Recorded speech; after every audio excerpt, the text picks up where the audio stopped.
Jean, chapitre 20. Le dimanche, Marie de Magdala se rendit au tombeau de bon matin, alors qu'il faisait encore sombre, et elle vit que la pierre avait été enlevée de l'entrée du tombeau. Elle courut trouver Simon-Pierre et l'autre disciple que Jésus aimait et leur dit, « Ils ont enlevé le Seigneur du tombeau et nous ne savons pas où ils l'ont mis. » Pierre et l'autre disciple sortirent donc et allèrent au tombeau. Ils couraient tous les deux ensemble, mais l'autre disciple courut plus vite que Pierre et arriva le premier au tombeau.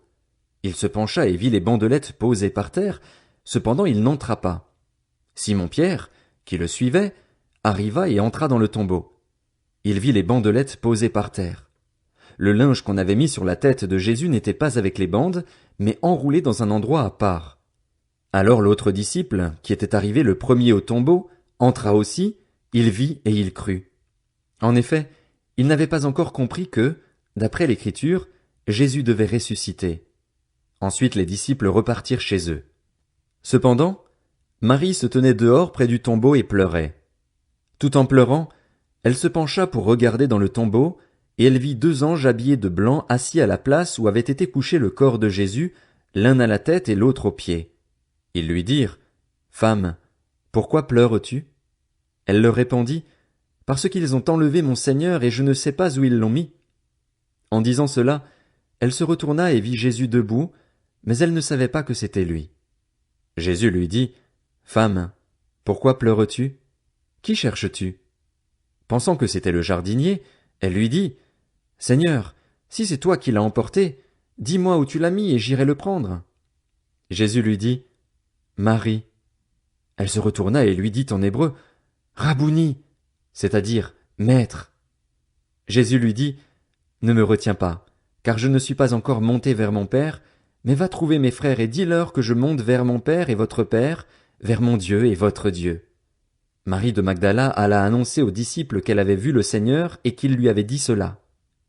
Le soir de ce même dimanche, les portes de la maison où les disciples se trouvaient rassemblés étaient fermées, car ils avaient peur des chefs juifs. Jésus vint alors se présenter au milieu d'eux et leur dit, « Que la paix soit avec vous. » Après avoir dit cela, il leur montra ses mains et son côté. Les disciples furent remplis de joie en voyant le Seigneur. Jésus leur dit de nouveau, « Que la paix soit avec vous. Tout comme le Père m'a envoyé, moi aussi je vous envoie. » Après ces paroles, il souffla sur eux et leur dit, « Recevez le Saint-Esprit. Ceux à qui vous pardonnerez les péchés, ils leur seront pardonnés. Ceux à qui vous les retiendrez, ils leur seront retenus. » Thomas, appelé Didyme, l'un des 12, n'était pas avec eux lorsque Jésus vint. Les autres disciples lui dirent donc, « Nous avons vu le Seigneur. » Mais il leur dit, « Si je ne vois pas dans ses mains la marque des clous, si je n'y mets pas mon doigt et si je ne mets pas ma main dans son côté, je ne croirai pas. » 8 jours après, les disciples de Jésus étaient de nouveau dans la maison et Thomas se trouvait avec eux.